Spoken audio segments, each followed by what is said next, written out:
República de Colombia, 3 de enero de 2026. A ver, el Estado a menudo parece una caja negra, ¿no? Un laberinto de cifras, de normas. Totalmente. Hoy vamos a intentar forzar, digamos, un par de cerraduras para ver la maquinaria por dentro. Y lo haremos con 2 resoluciones oficiales. Primero, vamos a seguirle el rastro a la plata. Veremos cómo se desglosa el presupuesto de la nómina de un ministerio que es clave, el de Hacienda. Y vamos a ver, peso por peso. Y por otro lado, el rastro del asfalto. Exacto. Cómo el gobierno quiere crear una especie de ADN digital para cada carretera, cada puente y cada túnel del país. Sí, vamos a analizar la anatomía del poder, por decirlo así. Por un lado, cómo se le paga a la gente que maneja la economía del país. Ajá. Y por otro, cómo se planea gestionar el activo físico más grande que tenemos, que es la infraestructura vial. Son 2 documentos que, a simple vista, parecen superáridos, burocráticos. Sí, pero en realidad nos cuentan una historia que es fascinante sobre el futuro de la gestión pública y sobre todo de la transparencia. Pues arranquemos por el dinero, que siempre es un buen punto de partida. La resolución 001 de 2026 del Ministerio de Hacienda. Lo primero que salta a la vista es la cifra total, el presupuesto para la nómina de ese año. Más de 141,000 millones de pesos. Es una cifra enorme. 141,113 millones de pesos para ser exactos. Y sí, el número impacta, pero lo que de verdad revela cosas es cómo se descompone. A ver. La resolución lo divide en 4 grandes bolsas de dinero. La más grande, que se llama simplemente salario, se lleva más de 94,000 millones. Ok, la principal. Luego vienen las contribuciones inherentes a la nómina, con casi 34,000 millones. La tercera es una con un nombre que parece un trabalenguas. Remuneraciones no constitutivas de factor salarial. Con casi 12,000 millones. Y al final una partida más pequeña, de 632 millones, para incapacidades y licencias. Ok, vamos a desempacar esa bolsa, la más grande, la de salario. Esos 94,000 millones no son solo el sueldo que la gente recibe en su cuenta cada mes, ¿o sí? Para nada. De hecho, el sueldo básico es solo una parte, unos 63,000 millones. Ah, ok. Pero luego aparecen un montón de conceptos adicionales. Primas de servicio, de Navidad, de vacaciones. Y una que me llama mucho la atención, prima técnica salarial. Son más de 11,000 millones de pesos. ¿Qué es eso exactamente? Ahí tocas uno de los puntos más complejos y cruciales de la compensación en el sector público. Ajá. Pero para complicarlo un poquito más, si miras en la otra categoría, la del nombre enredado. La de remuneraciones no constitutivas, sí, esa misma. Ahí encuentras otra prima, la prima técnica no salarial, que suma otros 4,5 mil millones. Un momento. ¿Cómo así? Tenemos una prima técnica que es salario y otra que no lo es. Eso suena confuso a propósito. ¿Podría ser? ¿Por qué esa diferencia? O sea, ¿a quién le importa si se le pone el apellido salarial o no? Le importa. Y muchísimo. Tanto al funcionario como al Estado. A ver, esta es la clave. La diferencia entre salarial y no salarial no es un detalle contable. Entonces, Es una de las razones por las que los salarios del sector público son tan difíciles de comparar. Todo lo que es salarial suma para calcular las prestaciones sociales futuras. como las cesantías, los intereses sobre las cesantías y lo más importante de todo, la pensión de jubilación. Claro, la pensión. En cambio, lo que es no salarial es plata que va directo al bolsillo hoy, pero no engorda esa base para el futuro. Ya entiendo.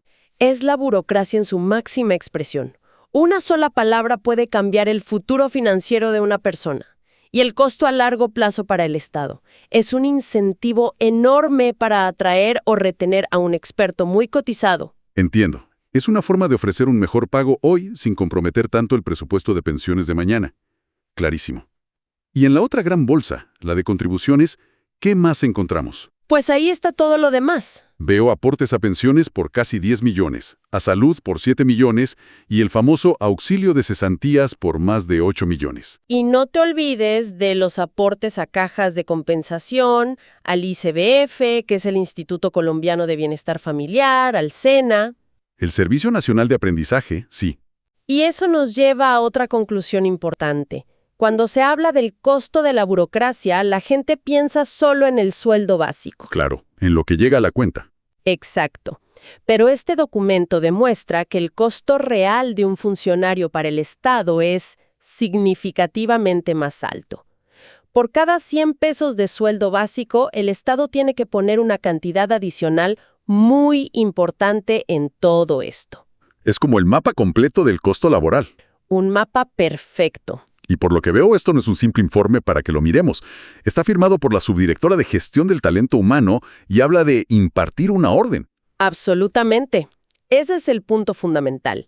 Esto no es un informe para consulta, es un acto administrativo en toda regla. Es una orden, entonces. Es la orden legal que autoriza cada peso que se gastará en la nómina del ministerio durante todo el 2026.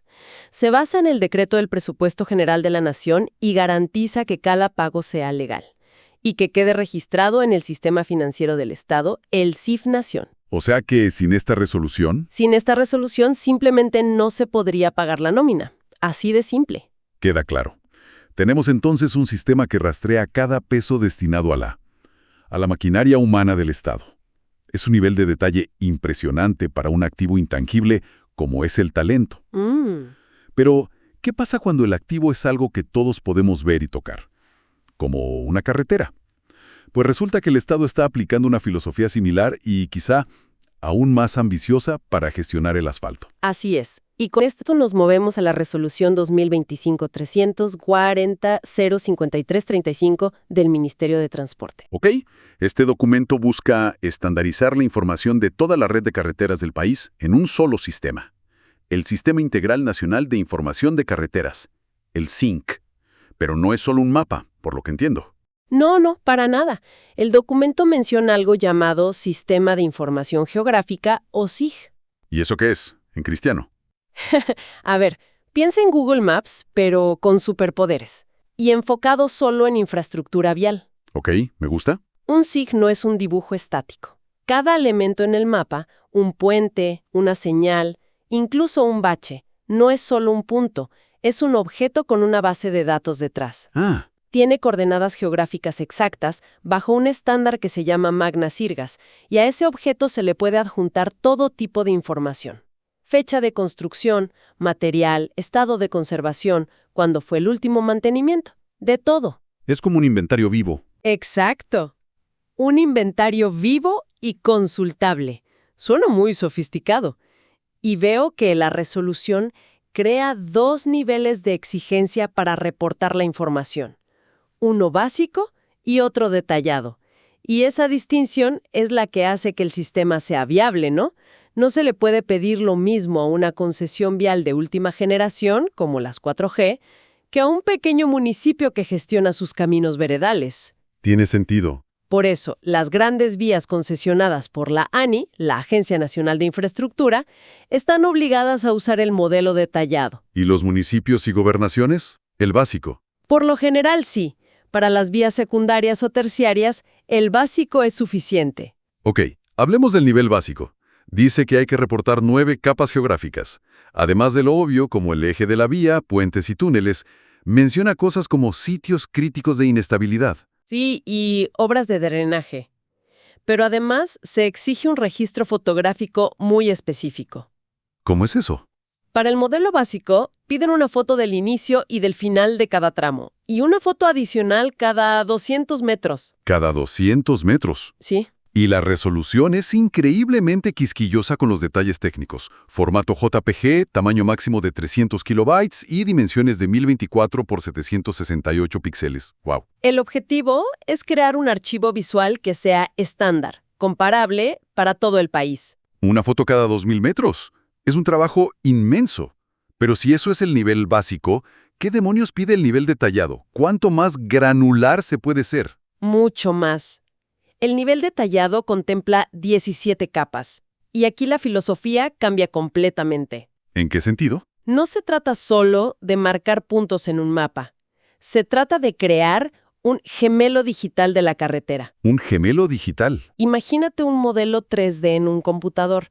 Hay una capa para la superficie de asfalto, otra para la línea blanca del centro, otra para la cuneta, otra para la barrera metálica de seguridad. O sea, todo. Básicamente, si puedes ver y tocar un componente de la carretera, la resolución exige que tenga su propia identidad digital. Dame un ejemplo que me vuele la cabeza. Ok, en la capa de defensa vial, que son las barreras de seguridad, no solo piden registrar la longitud total de la barrera, ¿Qué más piden? exigen que se inventaríe y se georreferencie el número exacto de postes que la sostienen, el número de láminas metálicas que la componen y hasta el número de terminales o amortiguadores de impacto que tiene al inicio y al final. Un momento. El número de postes. De verdad, eso a primera vista parece una locura burocrática. ¿Quién se beneficia de saber eso? Suena una cantidad de trabajo monumental. Esa es la pregunta del millón y es una preocupación legítima. Pero la lógica detrás responde a una necesidad crítica en ingeniería y administración: la gestión de activos basada en datos. A ver, explícame eso. Sin este nivel de detalle, estás gestionando a ciegas. Es como si quisieras hacer el presupuesto de tu casa. No basta con decir, tengo una cocina. Claro. Necesitas saber la marca de la nevera, cuándo la compraste, su consumo de energía y cuándo deberías hacerle mantenimiento. El Estado está intentando, por fin, hacer un inventario detallado de su propia casa. Me gusta la analogía, pero llévamela a la práctica. ¿De qué me sirve saber cuántos postes tiene una barrera en la vía que va de Bogotá a Girardot? Imagina un par de escenarios. Hay un accidente y se lañan 15 metros de barrera. Ok, El ingeniero, desde su oficina, puede consultar el sistema y saber exactamente qué tipo de barrera es, cuántos postes y láminas se necesitan. Envía al equipo de reparación con los materiales exactos. a la primera. Sin viajes perdidos, sin demoras. Ahorra tiempo y plata. Exacto. O a una escala mayor. Un gerente de mantenimiento puede lanzar una consulta que diga: muéstrame todas las alcantarillas de mi jurisdicción que no han recibido mantenimiento en los últimos 5 años. Y ¡pum!, le sale un mapa con los puntos exactos. ¿El sistema le genera el mapa? Se pasa de una gestión reactiva, de apagar incendios, a una gestión predictiva y planificada. Entiendo. Se trata de eficiencia. Transforma la infraestructura física, el concreto y el acero, en datos que puedes gestionar desde un computador. Exacto. Y también de seguridad y planeación a largo plazo. Puedes cruzar estos datos con estadísticas de accidentalidad, por ejemplo. Claro, porque en este punto siempre hay accidentes. Y miras los datos del zinc, cómo está el peralte de la curva, el estado del pavimento, la señalización es la adecuada. Permite tomar decisiones de inversión basadas en evidencia, no en intuición o presión política. Priorizas la reparación del puente que de verdad lo necesita, no el que está en el municipio del político amigo. Esa es la idea. Y para asegurarse de que esto no quede en letra muerta, el documento establece consecuencias muy claras para quienes no cumplan. Sí, esto es clave. La omisión o el retraso en entregar esta información se considera una falta grave y sancionable para el director de la entidad responsable. O sea, no es una sugerencia. Para nada. Es una obligación con dientes. Busca unificar la información de todo el país en una sola plataforma, desde la autopista más moderna hasta el camino veredal más remoto. Es un cambio de paradigma. Entonces tenemos un cuadro fascinante. Por un lado, una resolución que desglosa el costo de la fuerza laboral de un ministerio con una precisión milimétrica. Sí. Y por otro, una que exige catalogar cada componente físico de las carreteras con un detalle casi microscópico. Así es. Ambos documentos, aunque vienen de mundos distintos, apuntan en la misma dirección. ¿Cuál sería?